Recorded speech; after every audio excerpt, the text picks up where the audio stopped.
Okay, good evening. Welcome to tonight's Parsha Shiur. It's going to be a slightly shorter Shiur because we ran over on the Halacha Shiur, but two hopefully very, very interesting things to share.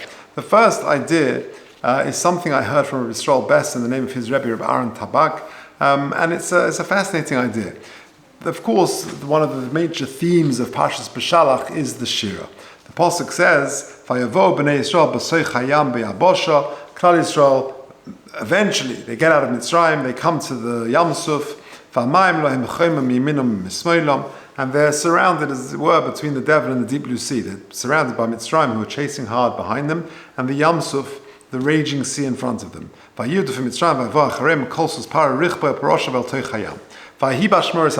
is Bashmuris Haboker, we'll see what that means in a second.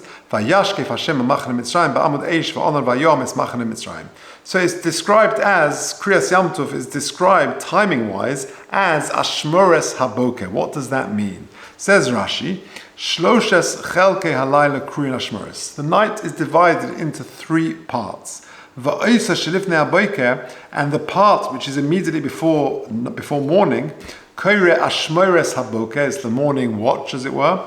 Va'omer ani, and says Rashi, I say, Lefisha halayla cholok lemishmaris, because the night is divided into these watches, and Shir shel malach hasharis, according to the song of the malachim, kas achakas l'shoshes chalokim, group after group of malachim singing, lokach kori ashmaris, and therefore it's called the watch of the malachim, who, the night is divided up for their song, for the songs of the angels. What is fascinating is that it's ironic that night, the night when they get to Yam Suf and they're about to cross the Reed Sea, it's described in terms of Ashmores Haboker, which is a reference to the singing of the Malachim, because on that night the Malachim didn't sing. Why therefore refer to it by way of a song of the Malachim? How do I know the Malachim didn't sing? It's a Gemara in Megillah. The Gemara in Megillah, Daf Yud Amud Beis says, Omer Rabbi Yochanan, "My dichsiv le'karav zel zeh kol halayla." What does it mean they didn't get close all night? Bikshu Malachi Hasharis le'mashira, says the Gemara there, that the Malachi Hasharis wanted to sing Shira. Omer HaKadosh Baruch Hu, Ma'aseh Yodai tovim bayom va'atem omim Shira. My children are drowning, i.e. my handiwork, i.e. the Mitzrayim, are drowning, and you're singing songs, and therefore the Malachim didn't sing. HaKadosh Baruch Hu didn't allow them to sing. And in fact, this is brought in Shulchan Aruch. How so? Because we know on the last days of Pesach, and indeed Chol HaMoed, we don't say Full Hallel. Based on this, the Shulchan Aruch says in Hilchos Pesach, in Siman Tov Tzadi, the next box, if you're listening online, email me at j.golker.com, at gmail.com, and I'll send you the handout. The Shulchan Aruch says in Hilchos Pesach, Tov Tzadi, Sif Dalet, Kol HaYomim Shel Chol HaMoed, V'shnei Machrenim Shel Yom Tov, Korim HaHallel B'diluk K'moi B'Rosh Chodesh. The last days and Chol HaMoed of Pesach, we actually do half Hallel, we call it, like on Rosh Chodesh. Why? Says the Mishnah Berurah, because on the seventh day of Pesach, the Mitzrayim drowned. Quoting the Gemara we just said in Megillah Yudam Beis, since we don't say the full Hallel on the seventh day of Pesach, to make Chol HaMoed better, greater in terms of saying a full Hallel would be inappropriate, and therefore, since on the seventh day, the last days of Pesach, we don't say a full Hallel, Chol HaMoed we also don't say full Hallel. Fine, that is brought in Shulchan Aruch. So again, the question is very strange. The question is very strong. Why is it that the Torah refers to that evening as Ashmuris Haboker, which is a reference to the singing of the Malachim, when the Malachim didn't actually sing that night? Says Rav Tabak, a very beautiful answer. We always understand a song to involve beautiful music, wonderful lyrics, a majestic melody, but sometimes a song can actually be nothing. A song can actually be silence. And that night, their song was absolute silence. Saying nothing is their song, because their song is merely the Ratzon Hashem. The Ratzon Hashem is HaKadosh Baruch Hu wanted them to be silent, so they were silent. that sometimes is a very beautiful song in the eyes of HaKadosh Baruch Hu. I'll explain what I mean by way of a story. Rabbi Yaakov Bender, in his latest book, tells a fabulous story of his brother-in-law, Reb Chaim Epstein. When he was younger, Chaim Epstein was one of the key Talmidim of Reb Aaron Kotler. He learnt in Lakewood for many years, and he became a Rosh Yeshiva in New York. And he was a big masmid, and by all accounts, a very special person. And Rabbi Yaakov Bender was a young bocher, yeshiva bocher, and his brother-in-law, who was quite a few years older than him, was a young avrech, learning in Kollel. And one afternoon, the two of them were walking, and they were walking in the streets heading towards Mincha, and they heard a voice come from somewhere calling the two of them. They couldn't quite identify the source of the calling. And eventually they look up and they see there's an old Jew who's living in an apartment building somewhere in New York, and he's calling, beckoning them to come. Okay, he needs some help. So there's two people, Reb Chaim Epstein and Reb Yaakov Bender, go to help this old Jew. They climb the stairs of the apartment building, and they go in there, and they see Nebuch, this fellow, is an old man, on his own, in a very small flat. The flat's chaotic, it's unkempt, it smells bad, everything's all over the place, and it's in disrepair. And the fellow himself is in similar shape, also not the nicest of smells, and he needs to be taken care of. And he asks these boys to just help him out. So Reb Chaim Epstein, he rolls up his sleeves, and he encourages his younger brother-in-law to help this fellow out. They have to start cleaning up and sort him out and whatever they needed to do. It was getting dark, and Rabbi Yaakov Bender realized that, we're going to miss Mincha. So he says to his older brother-in-law, Reb Chaim Epstein, he says, look, it's getting dark outside, we should go daven Mincha. And Reb Chaim Epstein looks up to his young brother-in-law, and he says to him, Mincha? Mincha? We're in the middle of helping out this old Yid. This old Yid needs help. And you want to go daven Mincha? And that was the end of the conversation. And they carried on helping him. And it got dark, and they had missed Mincha, because you're oisik b'mitzvah potzah min ha-mitzvah. There was no one else to help this fellow. He needed help. And Rabbi Yaakov Bender learned a very powerful lesson, that sometimes the greatest Mincha can be by not davening Mincha, because your Mincha is doing the Ratzon Hashem.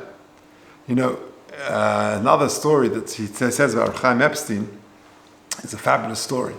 That it's said about other Rosh Yeshivas, but Rabbi Yaakov Bender says, I know it happened to my brother-in-law. What happened? There were a car of boys traveling from New York, I think it was to Boston, and they were driving in the car to go to a friend's chuppah, and they were all traveling together, and they had calculated they were going to daven mincha somewhere en route in a minyan in a shul, but there was traffic, or they had miscalculated, whatever it was. And they realized that if they take a detour to go to this minyan on the way, they're going to miss the chuppah. So they weren't sure what to do. So they called their Rosh Yeshiva, Reb Chaim Epstein, and they said, Rosh Yeshiva, what should we do? If we go straight to the chuppah, we're going to miss mincha with the minyan. We can take a detour, but we're going to miss the chuppah. What should we do? So Reb Chaim Epstein says, no, you should definitely, you're oisik b'mitzvah, on the way to do this mitzvah, your friend, the chosim, will look around, his friends won't be there, they'll be devastated. You need to go straight to the chuppah. And you're daven mincha b'yechidus en route. One of the boys in the car piped up, he said, Rosh Yeshiva, I just want you to realize, it's 8 years since my bar mitzvah, and I have not missed a single minyan in 8 years. If I go straight to the chuppah, I'm going to break my streak.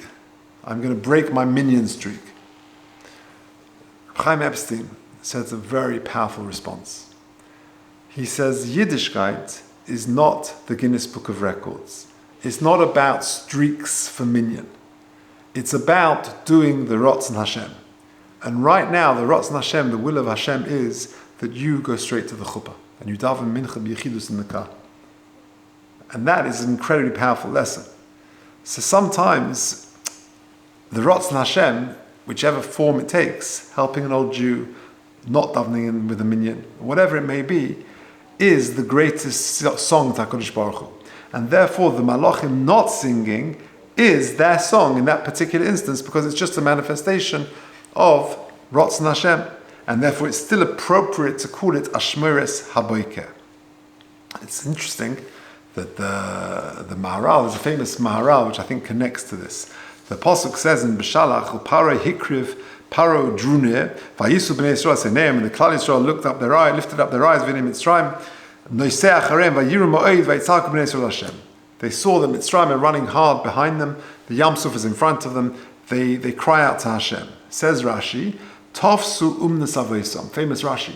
The Rashi says, Vayitzaku b'nei Yisrael Hashem, they cry out to Hashem. Klal Yisrael latch on to the umnus, the profession of the Avos, because Ba'avram, hu omer, la'mokum asher omad shom, be'yitzchok losuach, ba'soda, be'yakov, va'yivka ba'mokum. Each of the Avos, that's what they did. They davened Hashem. So Klal Yisrael also, in this pickle, in this difficult situation, they davened HaKadosh Baruch Hu.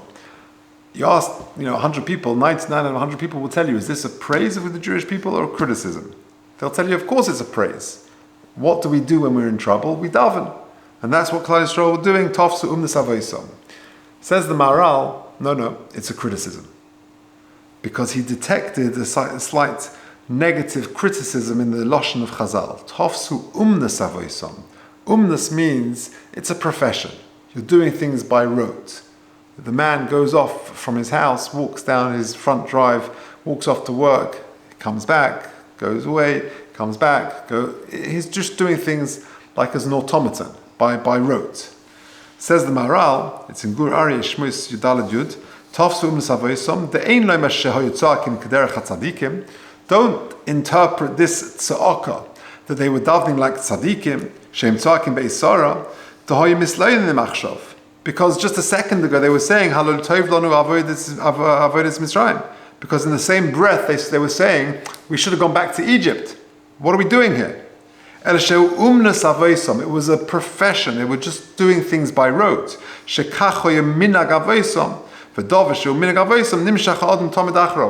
sort of, you're doing it by rote. You're just habitual.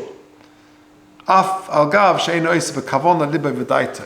the Maharal says, it's not a praise, it's a criticism, and I think that's one of the take homes from this story.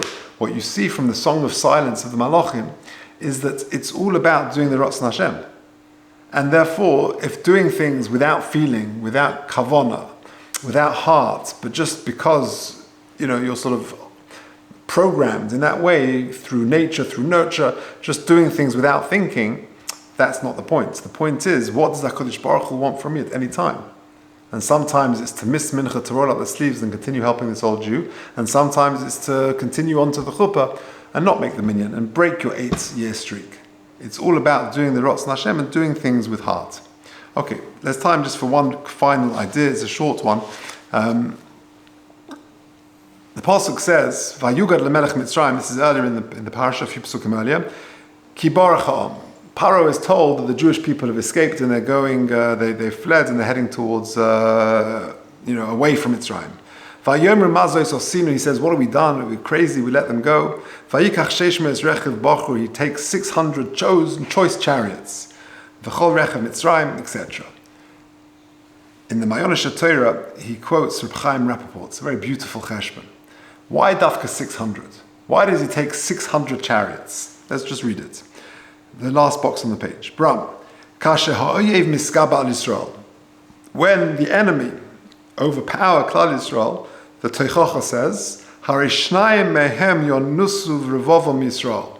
The Pasuk says, Eicha yirdof echad elef v'shnayim yonusu revova, that 2 of the Gentiles will be able to overcome 10,000 of Klal Yisrael. Now,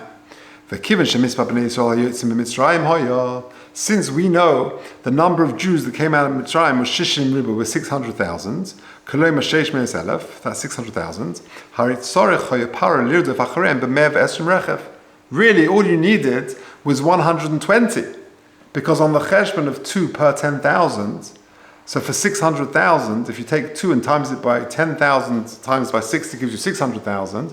So according to that ratio, you would actually only need 120, 2 times 60, 120 against 600,000. If you need 2 against 10,000, then you need 120 against 600,000. So why did he take 600 chariots, 5 times as many as 120? Ulo, be'emes hari hoya mispa b'nei Yisrael b'mitzrayim pi 50. Because the truth is that the Jewish people were 5 times the amount that are recorded in the Torah. We know that there were 600,000 Jews between the age of 20 and 60 that came out. But really, there were 5 times as many as that. There were 3 million. Why? Because the Pasuk says in this week's Seder, and according to the second pshat in Rashi, only 1/5 came out. So really, if 600,000 came out, that's 1/5 of the total, that's 3 million. Therefore, if you do the cheshbon, because 2.4 million died in the plague of darkness. But he didn't know this. He thought that the Jewish people were 3 million. He wasn't aware that 4/5, the 2.4 million, had died in the Makkah of Choshech. Therefore, in his mind, there were 3 million. How many do you need to fulfill the ratio of 2 against 10,000? Well, if you've got 3 million, then you need 600. Little did he know there were only 600,000, therefore 120 would have sufficed, but 600 Sheishmes Rechev Bachur was the appropriate number according to his understanding that there were 3 million Jews who were leaving. An amazing cheshbon. Okay, we'll leave it there.